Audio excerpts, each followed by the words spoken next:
Mais Henri de nous les Désiré, je ne veux pas vous couper la parole. Aux Nations Unies, l'ambassadeur rwandais l'a rappelé le 9 décembre. Le Rwanda est situé sur la même plaque géologique que la RDC, l'est de la RDC. Les minerais que l'on retrouve dans l'est de la RDC se trouvent également au Rwanda. Selon vous, le Rwanda joue à quel jeu? Ce qui est encore plus inacceptable, finalement, c'est que cette position affichée de manière scandaleuse et arrogante par Kigali. À la dernière minute, le président Paul Kagame ne s'est pas présenté. Le président Félix Tshisekedi était au rendez-vous. Il n'y aura pas d'accord. Et puisque c'était le seul sujet à l'ordre du jour, la réunion, le Rwanda a demandé à ce que la réunion soit reportée.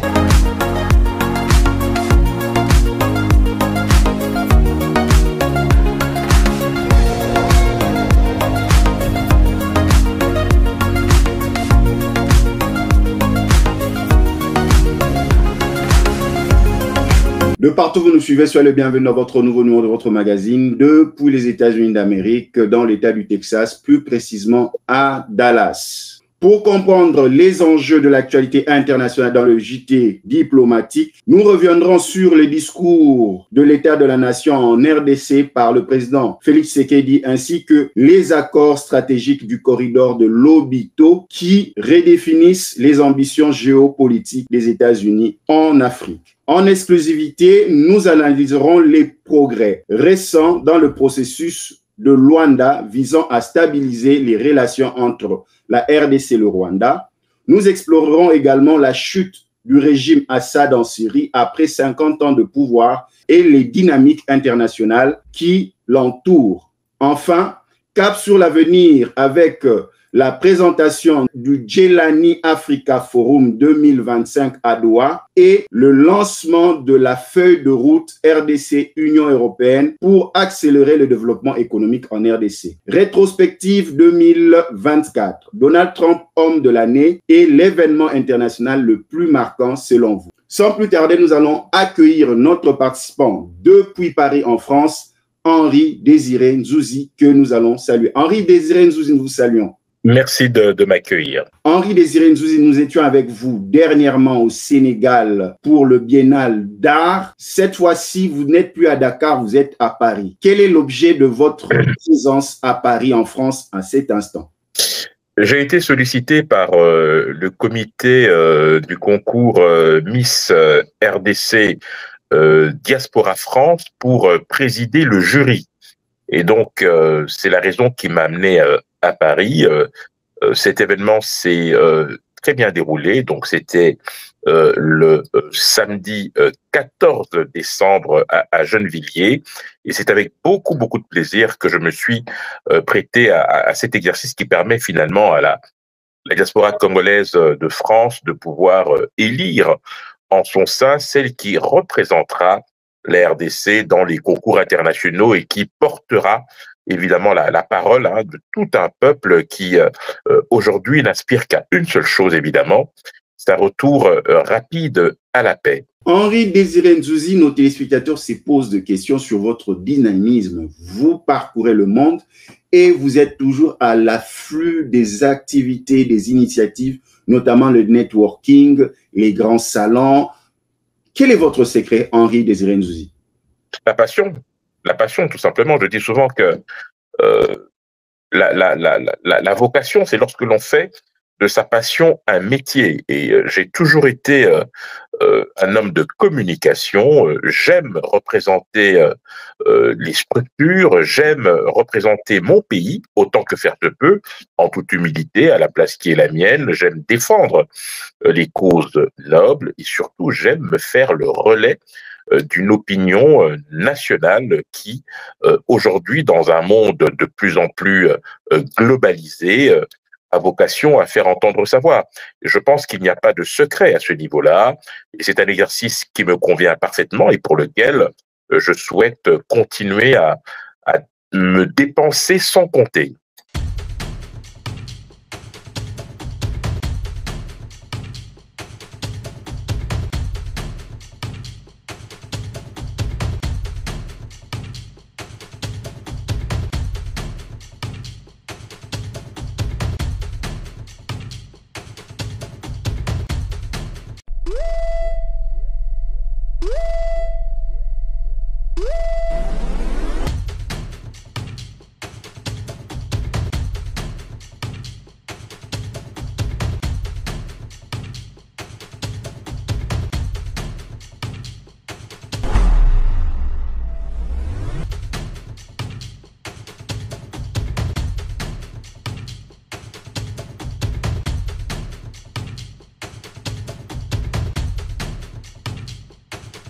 De partout où vous nous suivez, vous êtes dans votre nouveau numéro de votre magazine depuis les États-Unis d'Amérique, où nous sommes en connexion avec Paris en France. Nous recevons pour vous Henri Désiré Nzouzi.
Henri Désiré Nzouzi, nous commençons notre entretien avec le discours du chef de l'État de la République démocratique du Congo à la nation devant le Parlement réuni en congrès. Quels sont les points essentiels, selon vous, que vous avez retenus?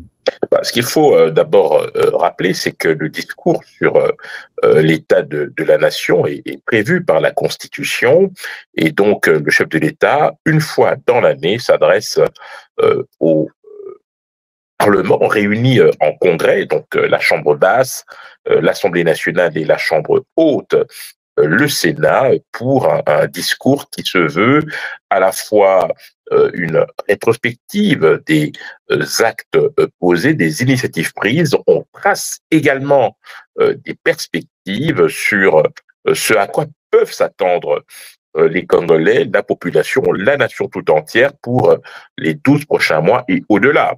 C'est donc un exercice convenu, c'est le tout premier exercice du genre depuis la réélection de Félix-Antoine Tshisekedi et Tshilombo. Et si je devais schématiser, eh bien, vous avez évidemment les incontournables questions socio-économiques, bien évidemment, questions sécuritaires, mais également les questions de développement. C'est donc un message fort que le président a souhaité délivrer en cette veille de fête de fin d'année pour à la fois remobiliser la population par rapport aux grands enjeux de l'heure et rappeler les options fondamentales qui ont été levées à la fois par le chef de l'État, mais aussi par le gouvernement, et tout cela conformément à sa vision. Et sur le plan international, comment on peut recevoir ce discours à la nation du chef de l'État? Vous savez, notre pays est agressé depuis maintenant 2021, depuis octobre 2021, le M23 avec le soutien massif du Rwanda déstabilise la partie orientale de notre pays. Vous savez que depuis cette même période, eh bien, vous avez deux provinces, en l'occurrence le Nord Kivu et l'Ituri, qui ont été placées en état de siège. Et donc, il faut, par rapport à cette situation, rappeler que ce n'est pas quelque chose de facile qui a été décidé, puisque vous savez que c'est une administration militaire qui a succédé à une administration civile. C'est un mal nécessaire pour créer les conditions d'un retour à la paix. C'est aussi un signal fort à la communauté internationale pour qu'elle puisse, au fond, se saisir d'un problème pour lequel, il faut bien l'admettre, elle a parfois tendance à se défausser ou à se déresponsabiliser. C'est quelque chose qui nous préoccupe au premier chef, et il était important, évidemment, que le président puisse rappeler à la fois les objectifs qui sont poursuivis par notre armée, c'est-à-dire une restauration de l'autorité de l'État dans les zones concernées, un retour à la paix, afin que les populations civiles, les personnes déplacées puissent aspirer à la fois à une vie meilleure et surtout faire l'économie de souffrances qui n'ont que trop duré.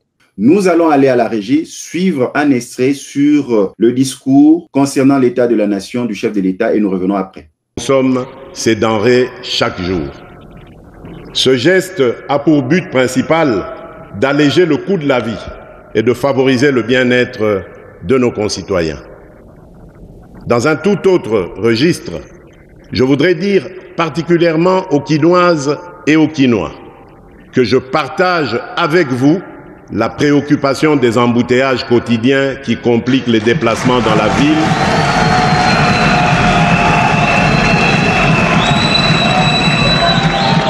La préoccupation des embouteillages quotidiens qui compliquent les déplacements dans la ville et augmentent le coût de la vie pour nos concitoyens. J'ai instruit le gouvernement de procéder à une évaluation approfondie des mesures existantes et de proposer dans les jours à venir des améliorations ou ajustements significatifs pour remédier à cette situation.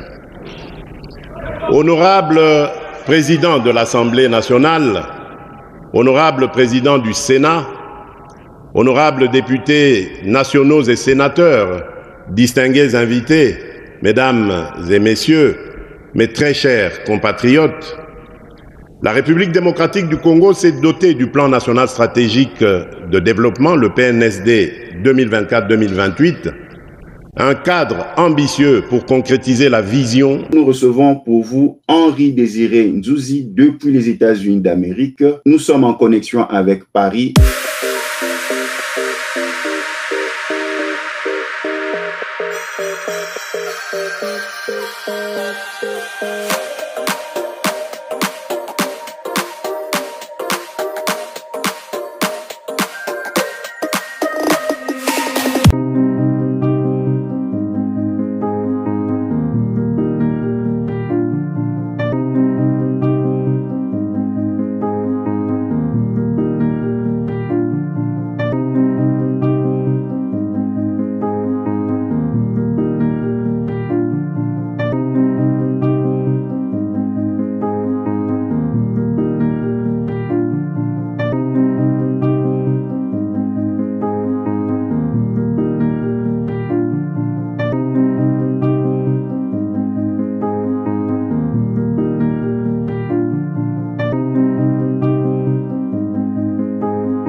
Vous êtes dans votre nouveau numéro de votre magazine depuis les États-Unis d'Amérique où nous recevons depuis Paris Henri Désiré Nzouzi, expert en géopolitique internationale, producteur associé du JT diplomatique. Le président sortant américain Joe Biden était à Luanda. La grande question, pourquoi est-il venu en Angola plus précisément à la dernière minute, juste à la veille de son départ de la Maison-Blanche? C'est une question que bon nombre d'observateurs se sont posées. Il n'empêche que les États-Unis ainsi que d'autres partenaires, notamment occidentaux, se sont engagés dans cette ambition projet du couloir de Lobito. Je rappelle par ailleurs que pour les États-Unis, c'est la marque la plus significative de leur engagement sur le continent africain au moment où les Chinois ont pris plusieurs années d'avance, plusieurs longueurs d'avance, notamment à travers les nouvelles routes de la soie. Il faut savoir que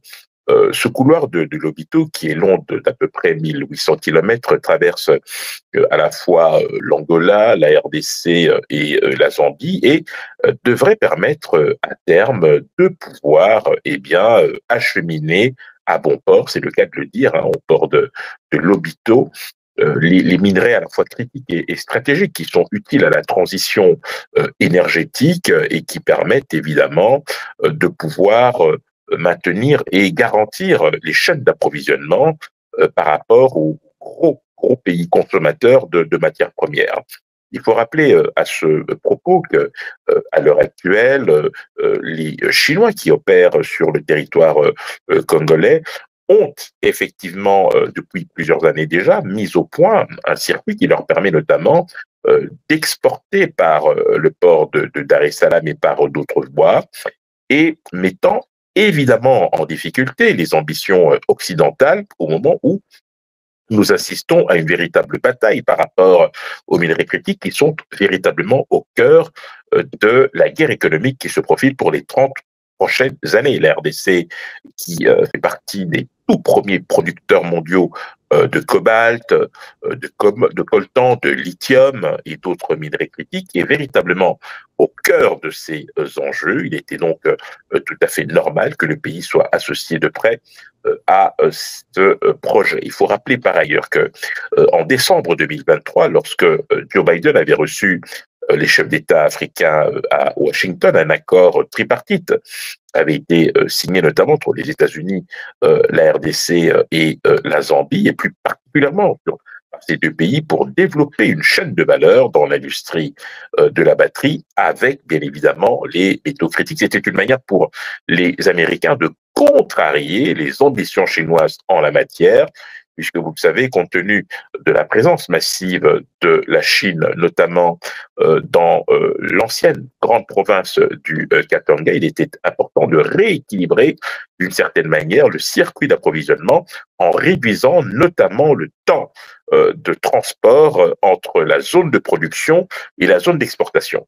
Pour autant, il faut quand même dire les choses telles qu'elles sont. Si on devait s'en tenir aux avantages pour la RDC, bien évidemment, c'est une manière pour la RDC de pouvoir retrouver un rôle géostratégique de premier ordre, tout en ayant la possibilité de diversifier ses partenariats économiques en étant à la croisée de plusieurs routes qui ont vocation à terme de se croiser. Mais une fois que l'on a dit cela, il faut avoir présent à l'esprit que la RDC restera néanmoins dépendante pour ses exportations, étant donné que les 3/4 du tronçon du chemin de fer de Benguela, qui est en fait le fameux corridor qui mène au port de Lobito, traverse évidemment l'Angola. Ça veut dire que la RDC, d'une certaine manière, restera dépendante pour ses exportations. Il faut juste souhaiter que les relations entre la RDC et l'Angola puissent rester au beau fixe pour éviter éventuellement des mesures de rétorsion. Cela ne nous exonère pas de la responsabilité de pouvoir envisager d'autres couloirs alternatifs. Il y en existe un qui, malheureusement, est un peu long, mais pourrait garantir l'indépendance de la RDC, mais surtout le contrôle total sur les minerais qui sont extraits. C'est le couloir qui partirait, grosso modo, de Lubumbashi, Kolwezi, vers le port de Banana, mais cela demande évidemment des investissements extrêmement importants. La dernière chose que je voudrais souligner, c'est que nous ne devons pas perdre de vue que l'objectif à terme pour la RDC, c'est de pouvoir transformer ces minerais avant de les exporter. Or, avec ce nouveau projet, je crains que nous ayons quelque peu du mal à pouvoir mener à terme cet ambitieux projet, étant donné que nous devons nous assurer, évidemment, de la possibilité de pouvoir à la fois transformer nos minerais, mais surtout les exporter dans des conditions qui puissent garantir, évidemment, leur acheminement à bon port. Il faut donc rester très attentif et surtout ne pas perdre de vue qu'au moment où ce projet fait la pluie et le beau temps, nous avons malheureusement à l'est de la RDC un pillage illégal des ressources qui se poursuit, et il faut bien le dire, parfois avec la complicité de certains pays qui sont partie prenante dans ce fameux corridor de Lobito. Nous allons suivre la signature de cet accord par rapport au projet de Lobito et nous revenons après. À 500 km au sud de Luanda, le président des États-Unis avait décidé d'y consacrer le deuxième et dernier jour de son voyage en Angola. En présence des chefs d'État de la région, il a pu donc y promouvoir son grand projet, le couloir de Lobito. Quand j'ai lancé ce projet avec nos partenaires du G7 l'année dernière, j'ai dit que notre objectif était de construire un meilleur futur. Et mes amis, le futur est là, c'est maintenant. Ce que j'ai vu aujourd'hui, des rails qui vont former le premier chemin de fer intercontinental africain. Longue de 1300 km, la ligne de chemin de fer qui relie Lobito à la République démocratique du Congo et à la Zambie devrait permettre de faciliter et accélérer les exportations de minerais et de produits agricoles.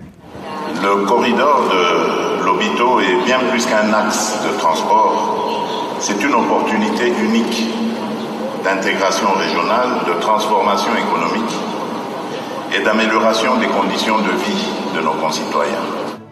Selon Joe Biden, les États-Unis ont déjà investi 4 milliards de dollars sur ce projet et avant de rentrer à Washington, il a annoncé 600 millions d'investissements supplémentaires.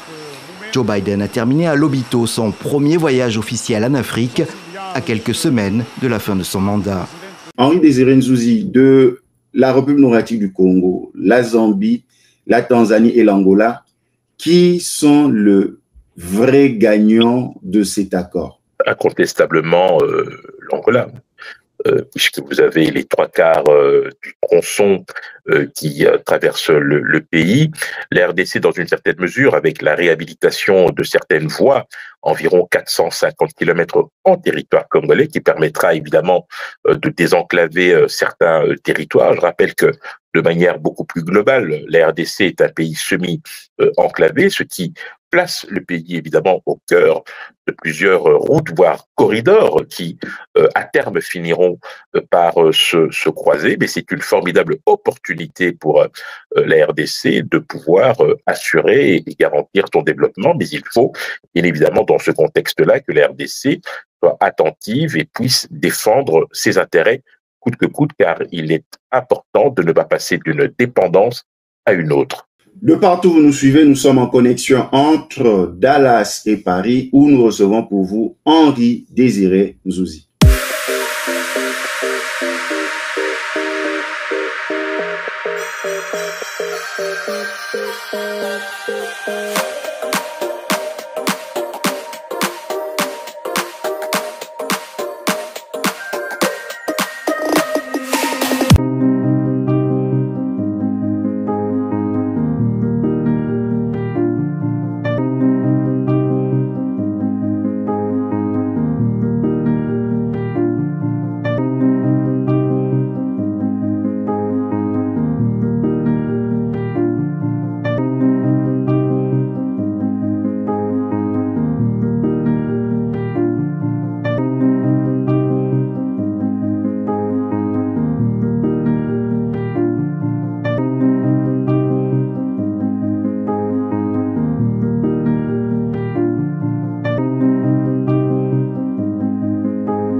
De retour sur ce plateau numérique, nous sommes en connexion entre Paris et Dallas, où vous êtes dans votre débriefing du JT diplomatique.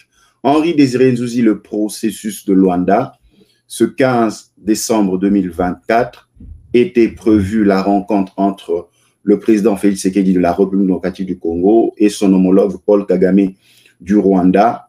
À la dernière minute, le président Paul Kagame ne s'est pas présenté. Le président Félix Tshisekedi était au rendez-vous. Selon vous, le Rwanda joue à quel jeu? Le Rwanda joue la montre, tout simplement.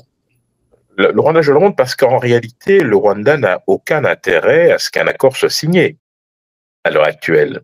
Vous savez, on a longtemps pensé que le Rwanda avait une réelle influence sur le M23. C'est le cas, précisément. Mais il se trouve que le Rwanda a aussi pris soin de pouvoir, je dirais, à la fois séparer la dimension externe du conflit, c'est-à-dire son application directe, avec notamment 4000 hommes sur le territoire national, et la dimension dite interne qui, plus généralement, concerne les groupes armés. Et parmi ces groupes armés, il y en a un qui bénéficie bien évidemment du soutien inconditionnel du Rwanda. Ce qui fait dire à certains que le Rwanda, en réalité, lorsqu'il s'engage de manière formelle devant la communauté internationale pour, disons, créer les conditions d'un retour à la paix, en réalité, c'est très bien que cet acte d'engagement ne concerne en rien le M23 qui continue évidemment à passer à travers les mailles du filet et à bénéficier d'une certaine complaisance, même au niveau de la communauté internationale. Il faut bien dire les choses telles qu'elles sont. Aujourd'hui, c'est vrai, on le voit, avec cette énième dérobade de Kigali, on sait que, indépendamment des progrès qui ont été enregistrés, notamment ces dernières semaines à Luanda, avec notamment le concept d'opération qui prévoit, entre autres, un plan de neutralisation des FDLR, mais également des dispositifs qui permettent de traiter la question des réfugiés et des personnes déplacées, vous avez une conditionnalité supplémentaire de Kigali qui consiste à obliger, voire contraindre Kinshasa à ouvrir un dialogue direct avec le M23, ce qui est bien évidemment totalement contraire à la position officielle de Kinshasa, puisque le M23 n'est ni plus ni moins qu'un supplétif de l'armée rwandaise. En demandant à la RDC de discuter directement avec le M23, c'est un peu comme si l'Iran demandait à Israël de discuter directement avec les Houthis qui sont au Yémen. Lorsque l'on sait effectivement que ces groupes terroristes sont financés par l'Iran. Cela est évidemment inacceptable. Ce qui est encore plus inacceptable, finalement, c'est que cette position affichée de manière, je dirais, scandaleuse et arrogante par Kigali, reste malgré tout sans réaction de la communauté internationale. Une chose est effectivement de prendre à témoin cette communauté en montrant effectivement la mauvaise foi et la mauvaise volonté de Kigali de s'engager résolument sur la voie du dialogue, et vous avez à côté de ça un pays qui se veut résolument attractif, qui va probablement accueillir un Grand Prix de Formule 1, qui accueille des, je dirais, des manifestations internationales, qui bénéficie depuis maintenant quelques années de 20 millions par an de l'Union européenne pour sécuriser le Cabo Delgado, qui a un dispositif sécuritaire en Centrafrique. Cela, malheureusement, semble être suffisant pour afficher, et là je parle de la communauté internationale, une forme de laxisme à l'égard du Rwanda. On peut effectivement se poser la question de savoir pourquoi le Rwanda est dans cette posture.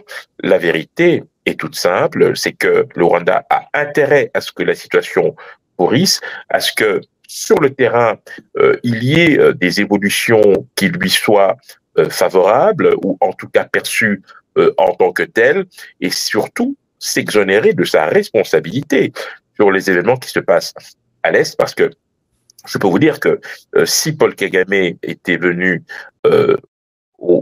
à Luanda pour entériner cet accord que tout le monde appelait de ses voeux, je peux vous parier que à très courte échéance, cela n'aurait en rien empêché le M23 de poursuivre son activisme sur le territoire congolais. En réalité, Kigali continue évidemment à souffler le chaud et le froid, à narguer la communauté internationale. Je pense qu'il appartient désormais à nous, Congolais, de prendre la pleine mesure de ce qui se passe. C'est un énième épisode qui montre à quel point les conditions sont très, très loin d'être réunies pour un retour durable de la paix à l'est de notre pays. Nous allons à la régie suivre un extrait. Le président Tshisekedi a bien fait le déplacement ce dimanche à Luanda, accueilli par son homologue angolais, João Lourenço, au palais présidentiel. Mais Paul Kagame, lui, n'est finalement pas venu, car une réunion au niveau ministériel a échoué samedi en amont du sommet prévu, comme l'explique le ministre angolais des Affaires étrangères. Le seul paragraphe de l'accord qui devait être négocié au niveau ministériel et sur lequel les ministres ont négocié jusqu'à très tard hier, a fait l'objet des dernières négociations. Et nous ne sommes pas parvenus à une convergence de points de vue sur tous les aspects.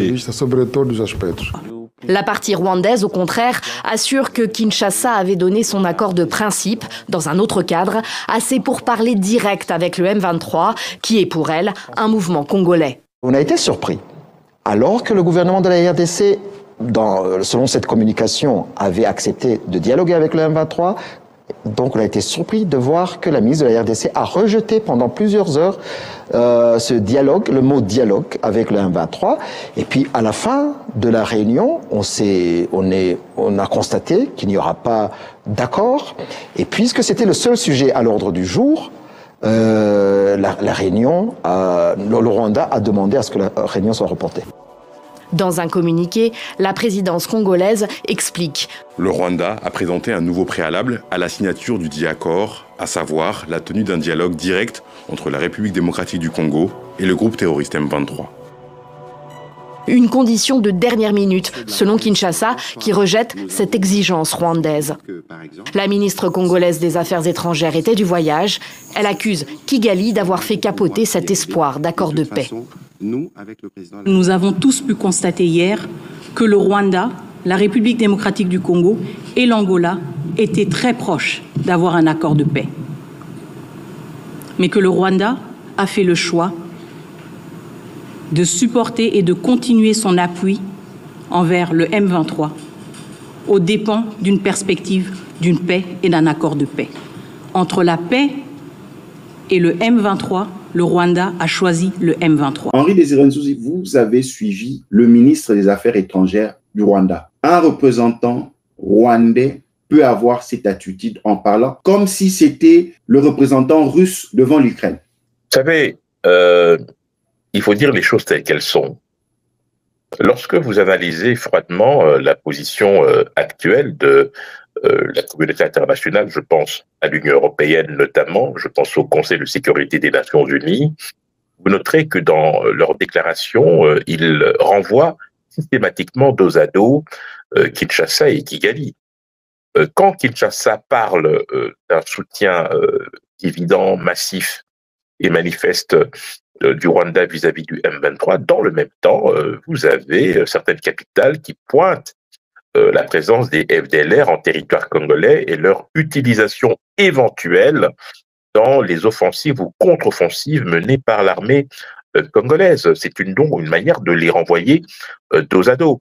Et vous remarquerez que entre ces deux thèses qui s'affrontent, on ne trouve nulle trace du M23. En fait, le M23 semble comme ça totalement dilué dans le décor et le M23 ressort du chapeau quand ça arrange Kigali. C'est inacceptable. D'autant que, à l'heure actuelle, au sein de la communauté internationale, il y a beaucoup de pudeur de gazelle à pouvoir sanctionner un pays, en l'occurrence le Rwanda, qui, depuis l'activisme du M23, s'emploie systématiquement à violer la lettre et l'esprit de la Charte des Nations Unies.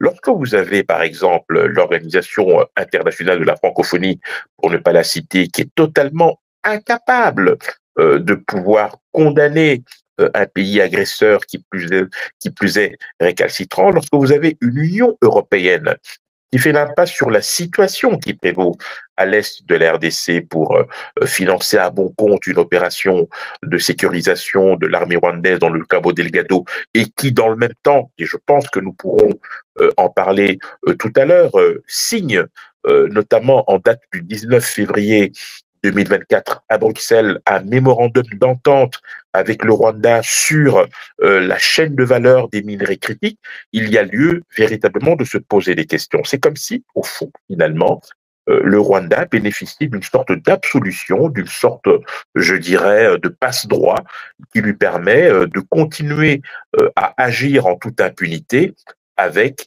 la complaisance d'une communauté internationale qui, décidément, a bien du mal à se positionner clairement sur ce problème. De partout où vous nous suivez, nous sommes en connexion entre Dallas et Paris, où nous recevons pour vous Henri Désiré Nzuzi.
De retour sur ce plateau numérique, nous sommes en connexion entre Paris et Dallas, où vous êtes dans votre débriefing du JT diplomatique. Lancement de la feuille de route République démocratique du Congo et Union européenne à Bruxelles. De quoi s'agit-il, Henri Désiré Nzouzi?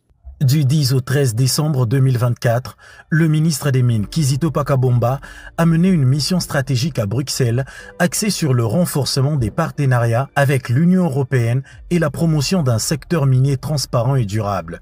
Le 11 décembre, il a rencontré une délégation européenne de haut niveau comprenant Johan Borgstam, représentant spécial de l'Union européenne pour la région des Grands Lacs, Joseph Sikela, commissaire européen pour les partenariats internationaux, Simon Mordu, vice-secrétaire général du service européen pour l'action extérieure et Nicolas Berlanga Martinez, ambassadeur de l'Union européenne en RDC. Les discussions ont réaffirmé les liens entre la RDC et l'Union européenne avec un accent sur les défis de traçabilité de minerais et les initiatives telles que DRC Gold Trading et l'entreprise générale du cobalt EGC. Le ministre a présenté 5 priorités stratégiques: diversifier les partenariats et ressources minières, étendre les activités minières géographiquement, transformer localement les minerais, utiliser les revenus miniers pour diversifier l'économie et développer les infrastructures et les communautés locales. Kizito Pakabomba a participé au lancement de la feuille de route RDC-Union européenne, alignée sur la stratégie européenne Global Gateway. Ce partenariat repose sur 5 axes: chaîne de valeur durable, transformation locale, gouvernance transparente, coopération technologique et renforcement des capacités locales. Ces engagements renforcent la RDC dans la transition énergétique mondiale et confirment son rôle stratégique grâce à ses ressources clés, notamment le cobalt et le lithium. Ce déplacement marque une étape décisive dans la coopération RDC-Union européenne avec une ambition commune: transformer les ressources minières en moteur de paix, de prospérité et de développement durable.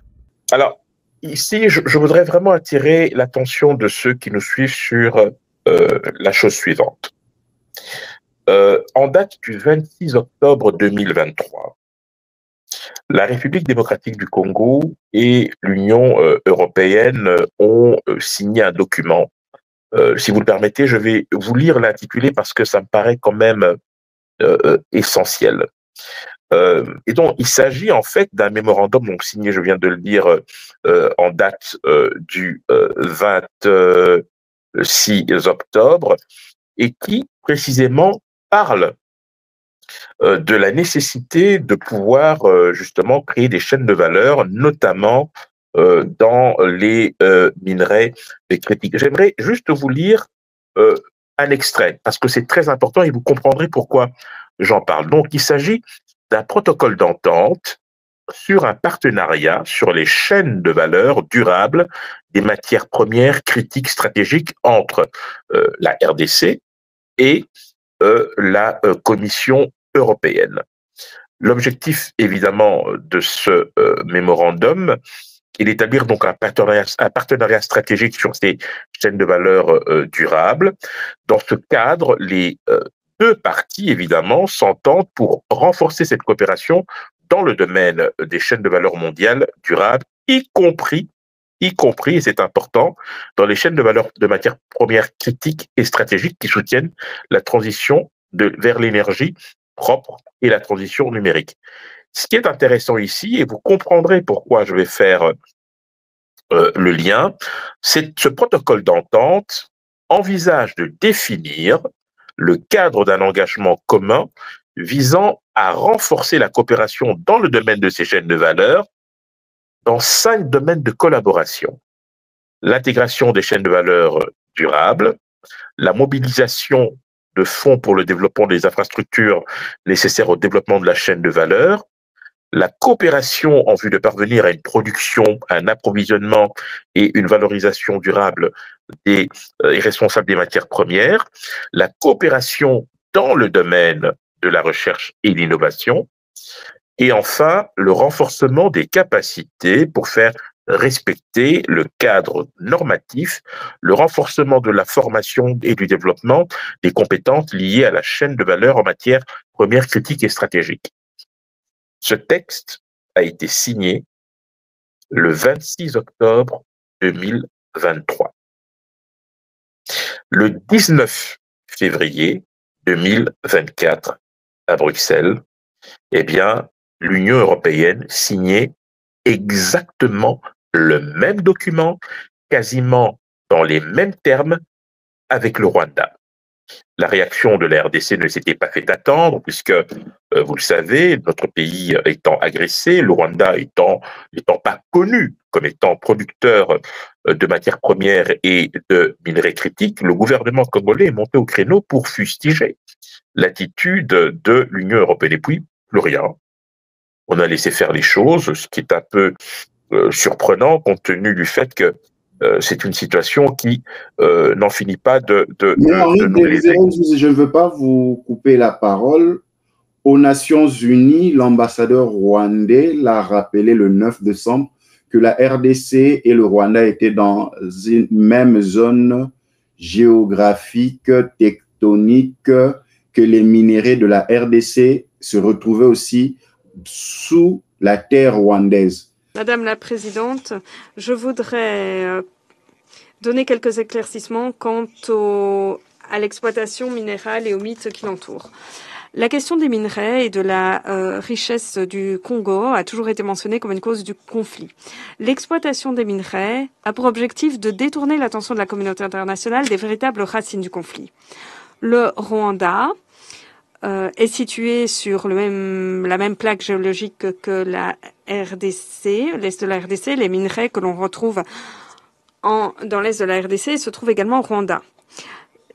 En effet, le Rwanda et la RDC recèlent tous deux des 3T d'or et d'autres minéraux tels que les diamants, Mbuji-Mayi, de cuivre ou le cobalt, Katanga. Ces minerais se trouvent à des milliers de kilomètres en RDC, à des milliers de kilomètres donc du Rwanda. Est-ce que le Rwanda est véritablement l'acteur qui exploite cela pour appauvrir la RDC? L'histoire de l'extraction minière au Rwanda remonte aux années 1930.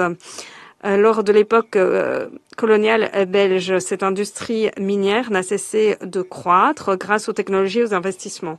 Et depuis 2012, nous certifions nos minerais dans le cadre de programmes de traçabilité.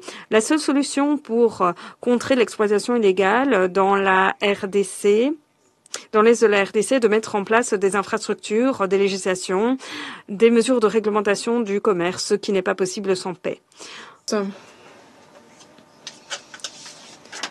La ministre d'État, ministre des Affaires étrangères, de la coopération internationale et de la francophonie de la RDC, son Excellence Madame Thérèse Kayikwamba-Wagner, a demandé la parole pour une déclaration supplémentaire. Vous l'avez, Madame. Madame la Présidente, merci pour m'avoir accordé à nouveau la parole. Je serai brève, mais je me dois de répondre avec la plus grande clarté et fermeté face aux arguments avancés par le représentant permanent du Rwanda. D'emblée, soyons clairs. Je ne blâme pas le Rwanda pour tous les maux de la République démocratique du Congo. Je blâme le Rwanda pour la présence illégale de ses troupes sur notre territoire, le massacre de Kishishe, le bombardement du camp de déplacés de Mugunga, le pillage systématique de nos ressources naturelles et les attaques contre les soldats de la paix des Nations Unies et de la SADC. Je blâme donc le Rwanda pour les violations de la Charte des Nations Unies. Ces actes sont tous des crimes, ils ne relèvent pas d'un quelconque malentendu ou de différends bilatéraux. Ces faits, Madame la Présidente, ne relèvent pas de spéculation, ils sont documentés, corroborés et gravés dans les rapports des Nations Unies. Je prends néanmoins note de la posture du Rwanda qui doute de l'objectivité des experts des Nations Unies. Le Rwanda avance que la République démocratique du Congo est confrontée à de nombreux groupes armés. Et oui, c'est un fait. Mais cet aveu de la complexité de notre contexte sécuritaire ne saurait servir de justification à ses propres violations de notre souveraineté. Ce n'est pas parce que d'autres défis existent que son soutien au M23 ou la présence de ses troupes en République démocratique du Congo en deviennent excusables. Je le dis avec force, l'appréciation du Rwanda sur nos défis internes ne lui donne aucun droit d'y intervenir. Le Rwanda invoque aussi l'idée que le M23 représenterait des communautés marginalisées. Permettez-moi de poser une question simple à cette Assemblée. Depuis quand des massacres, des déplacements forcés et la réorganisation démographique de territoires sont-ils des moyens légitimes pour répondre à des revendications ethniques ou sociales? Le M23 ne défend aucune cause, il exécute une stratégie dictée par les intérêts du Rwanda. Le groupe d'experts l'a démontré, il ne s'agit pas de défendre des minorités, mais de contrôler des ressources et d'affaiblir la souveraineté de la République démocratique du Congo. Enfin, le Rwanda prétend que les mesures qu'il qualifie de défensives seraient légitimées par des propos tenus par des responsables congolais. Je rejette fermement cette allégation. Aucun propos quelconque ne peut justifier les massacres de civils, les pillages de ressources ou l'occupation de territoires. Rien, absolument rien, ne peut légitimer les crimes de guerre, les crimes contre l'humanité ou la violation de la Charte des Nations Unies. Détrompez-vous, Monsieur le représentant. Le Rwanda n'est pas et ne sera jamais le gendarme de la région des Grands Lacs.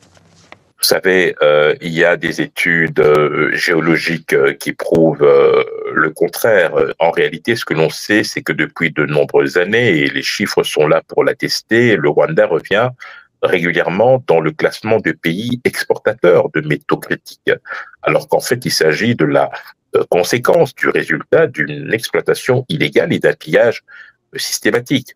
Cela n'est pas sérieux. Et je pense que nous devons vraiment être attentifs à la chose suivante, c'est que nous ne pouvons pas continuer comme ça à nous laisser marcher sur les pieds. Vous avez effectivement un accord qui a été signé et qui est réactualisé en fonction des besoins. Le lancement de la feuille de route, vous l'avez évoqué à Bruxelles avec le ministre des Mines, fait suite à ce mémorandum qui a été signé, je l'ai évoqué, le 26 octobre 2023. Et quand vous lisez de très près les termes qui accompagnent cette fameuse feuille de route, vous vous rendez compte en réalité qu'il s'agit du même document qui a été tout simplement actualisé. Ce que j'essaie de vous expliquer en fait ici, c'est que l'Union européenne a signé deux documents, l'un avec un pays qui est à la fois producteur et exportateur de métaux critiques et stratégiques, et un autre avec un pays qui est receleur, en fait, qui bénéficie du trafic, de l'exploitation illégale et qui se positionne en tant que tel sur le marché international. C'est inacceptable.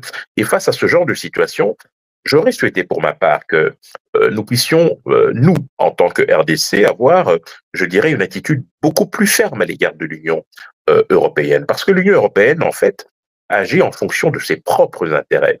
Si nous partons du principe aujourd'hui que nous devons, nous, en tant que Congolais, faire prévaloir nos intérêts dans un monde finalement où la prime à l'impunité devient la règle, eh bien, nous pourrons peut-être créer les conditions d'une meilleure prise en compte rationnelle, non seulement des enjeux, mais de nos propres intérêts. Et je pense qu'il est important que nous puissions réfléchir là-dessus, plutôt que de nous précipiter à Bruxelles, à Londres, à New York, pour afficher notre bonne volonté, pendant que d'autres, en restant ostensiblement enfermés dans leur mauvaise volonté, dans leur volonté, je dirais, manifeste, de saper tout effort de normalisation, eux continuent de bénéficier d'une sorte de laxisme ambiant qui s'apparente finalement à des passe-droits. Cela doit cesser. De partout où vous nous suivez, nous sommes en connexion entre Paris et Dallas, où nous recevons pour vous Henri Désiré Zouzi.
Henri Désiré Nzouzi, attirer les investisseurs en République démocratique du Congo.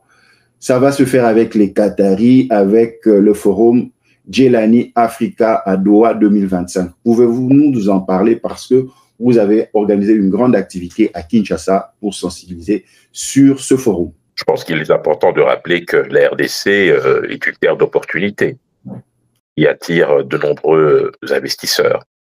Une fois qu'on a dit ça, il faut effectivement s'assurer que ces investisseurs viennent dans notre pays. Et pour ce faire, rien de tel que d'aller à la rencontre de ceux qui potentiellement peuvent être séduits par notre potentiel à la fois minéral, hydrographique et environnemental.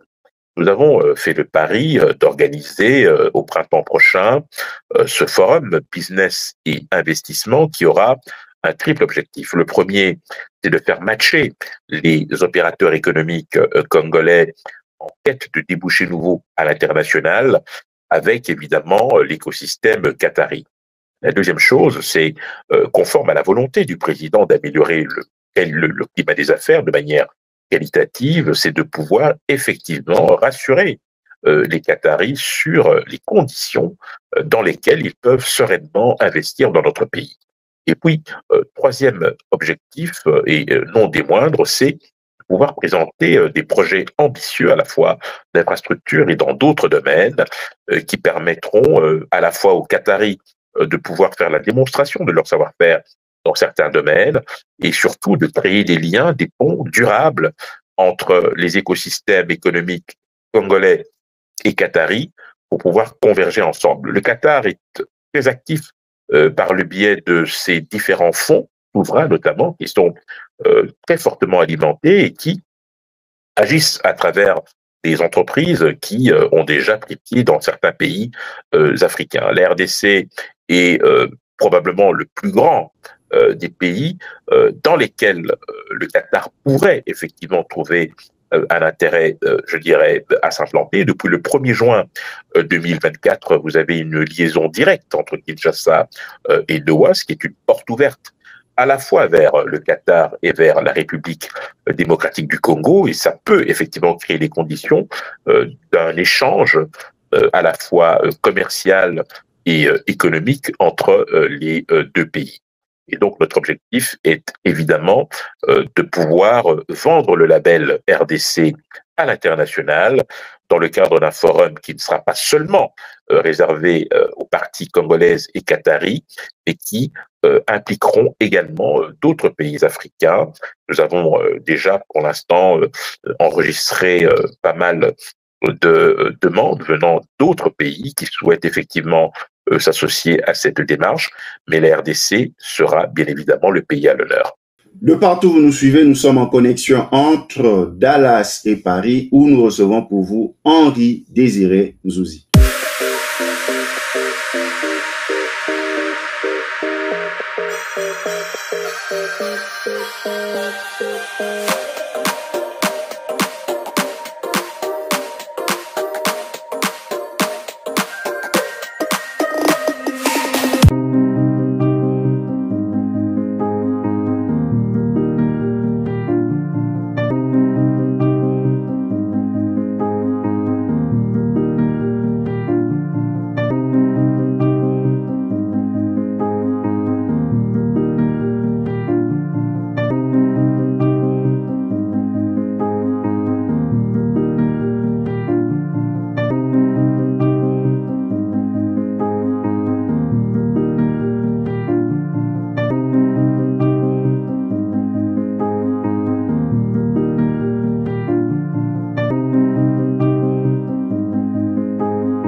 Après 50 ans de règne, la famille Assad cède le pouvoir par un coup d'État. Comment on explique cela? C'était la communauté internationale qui a voulu le départ d'Assad. Est-ce que ça ne nous rappelle pas des tristes souvenirs du président Kadhafi? Alors, ce qu'il faut rappeler, c'est que c'est depuis 2015-2016 que Bachar el-Assad est en difficulté. Dès qu'il s'est retrouvé en opposition avec notamment l'État islamique et d'autres groupuscules terroristes comme Al-Qaïda et d'autres supplétifs, il n'y avait qu'une seule alternative pour sauver son régime, c'était de le venir en aide. Et de ce point de vue-là, il faut dire que les Russes se sont empressés d'occuper un créneau qui avait été abandonné par les Occidentaux. Je rappelle que en 2015, par exemple, les États-Unis et la France avaient préparé une opération qui consistait à affaiblir les lignes de défense syriennes à la suite d'utilisation d'armes chimiques, notamment contre les populations civiles.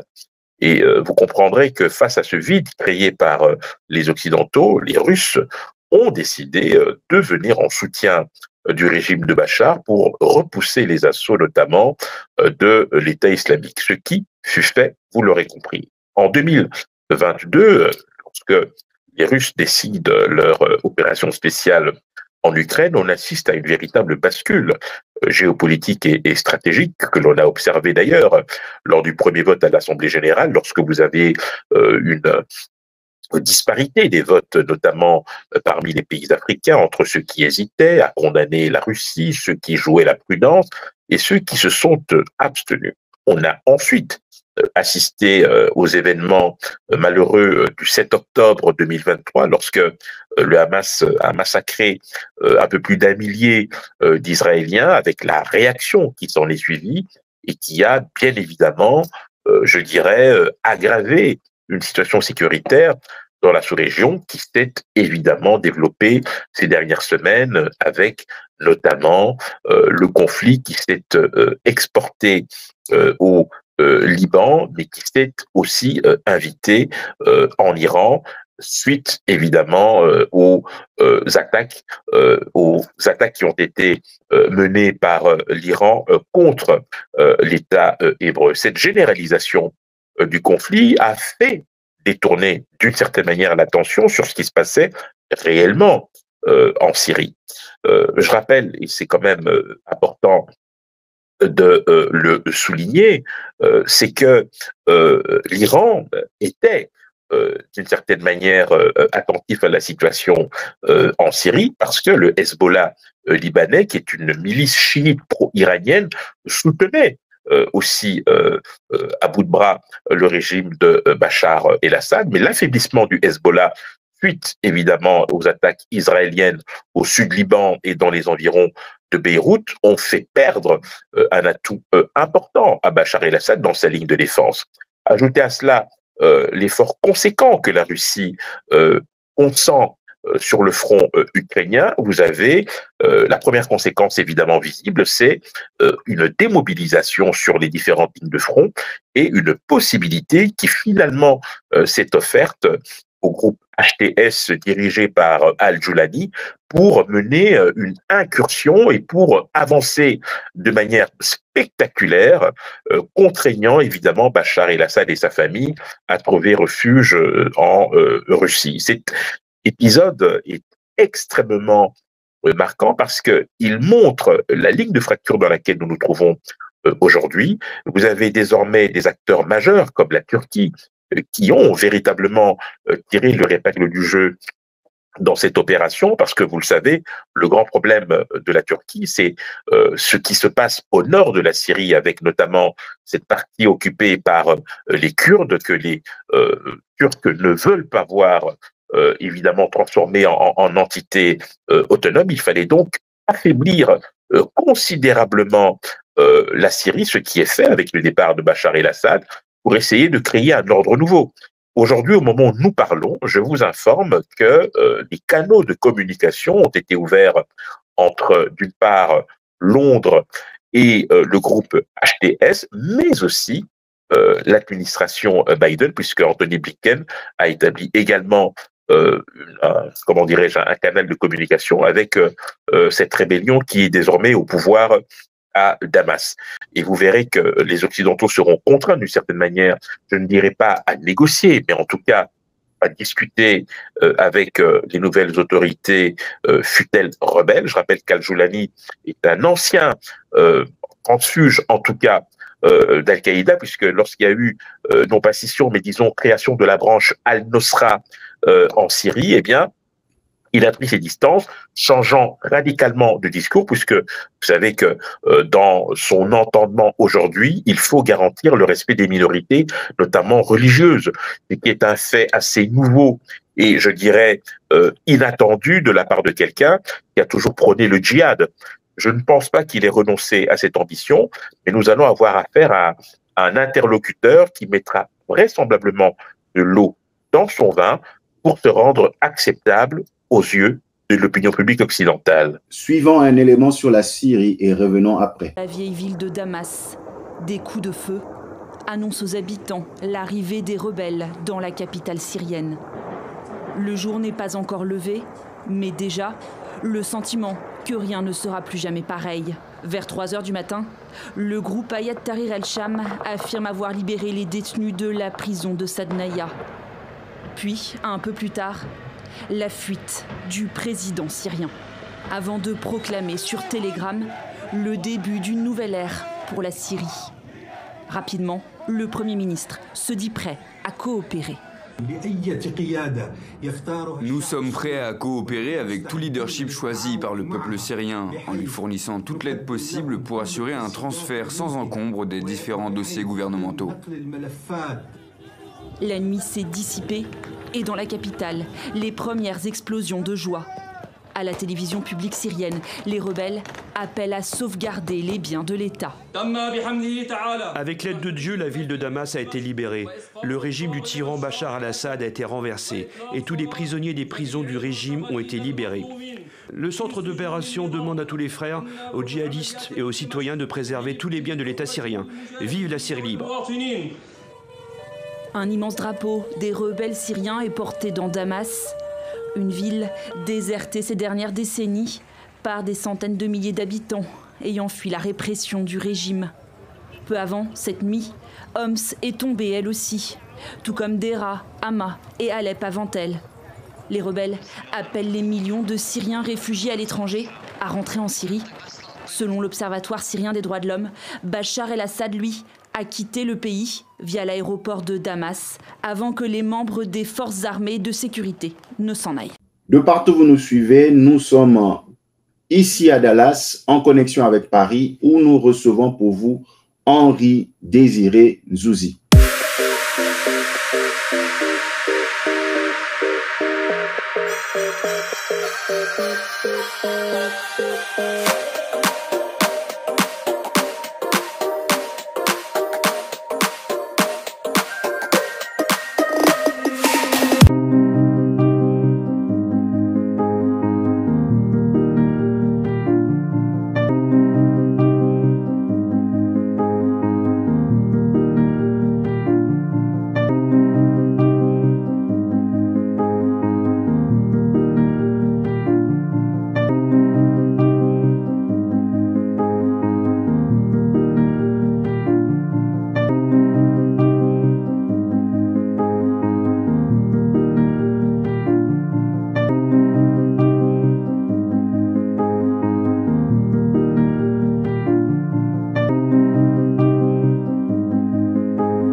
Henri Désiré Nzouzi, nous prenons déjà la dernière ligne droite de nos échanges. Rétrospective 2024, actualité internationale. Déjà, nous commençons. Donald Trump, élu homme de l'année 2024 par le magazine Forbes. Selon vous, c'est un bon choix? Quels sont ses hauts faits? Et par rapport à l'année 2024 qui s'achève, quelles sont les actualités internationales qui ont retenu votre attention? Henri Désiré Nzouzi. D'abord, le comeback spectaculaire de Donald Trump pour un deuxième mandat non consécutif à la Maison-Blanche, c'est quand même une performance intéressante au moment où plusieurs instituts de sondage le donnaient perdant. Et ça montre aussi le recentrage de l'Amérique vers des questions de politique intérieure qui privilégient d'abord et avant tout le bien-être de leurs concitoyens. Et ça, c'est quelque chose d'important à savoir.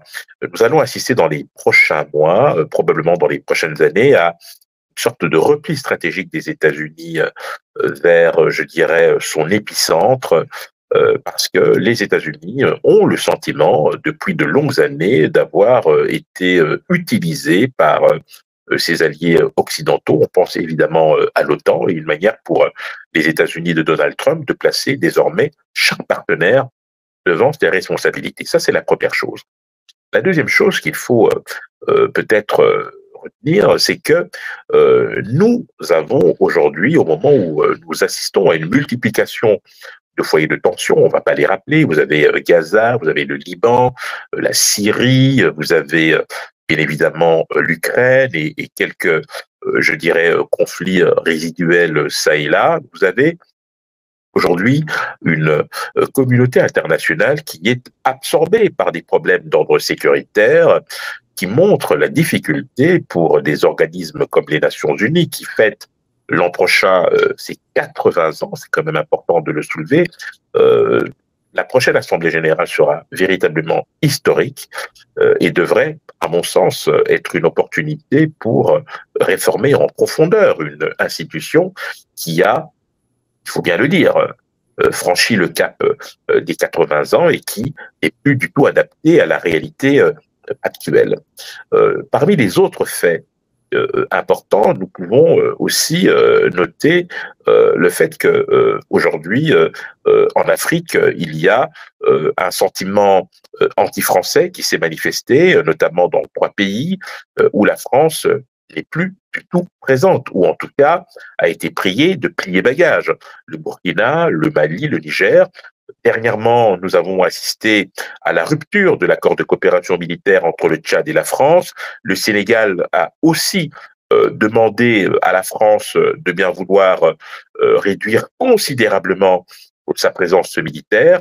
On voit là effectivement qu'il y a une vraie prise de conscience, non seulement des opinions publiques africaines, mais aussi de certains dirigeants. Vous avez aussi en interne des initiatives comme l'Alliance des États du Sahel, 3 pays, Burkina, Niger et Mali, qui ont décidé de quitter la CEDEAO. C'est une transition qui s'ouvre devant ces pays-là, mais on voit effectivement aussi que les choses commencent à bouger. Sur le plan environnemental, le moins que l'on puisse dire évidemment, c'est que la COP29 de l'Azerbaïdjan, de Bakou, est plutôt un échec, puisque les promesses qui avaient été faites dès la COP 21 à Paris n'ont plus été respectées.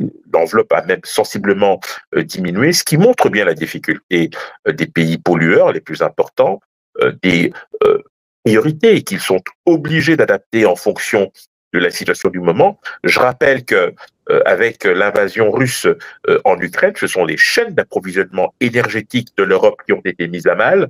On pense évidemment au pétrole et au gaz, qui contraint ces pays de consentir des efforts supplémentaires pour garantir leur approvisionnement, et cela impacte forcément sur leur contribution aux différents projets qui sont en tout cas au cœur des discussions, notamment de la question environnementale. Et donc, toutes ces questions seront toujours d'actualité en 2025. La situation qui prévaut actuellement en Syrie vient clore de manière spectaculaire une année 2024 qui aura été riche en rebondissements. Et puis, évidemment, vous avez la France qui, jusqu'ici, était réputée politiquement un pays stable, eh bien, rejoint désormais les pays qui sont connus malheureusement pour leur instabilité politique. Et vous avez effectivement cette perspective funeste de voir la note souveraine de la France diminuer, réduite par les agences de notation à cause de cette situation inédite. Henri Désiré Nzouzi, un grand merci d'avoir participé à ce programme.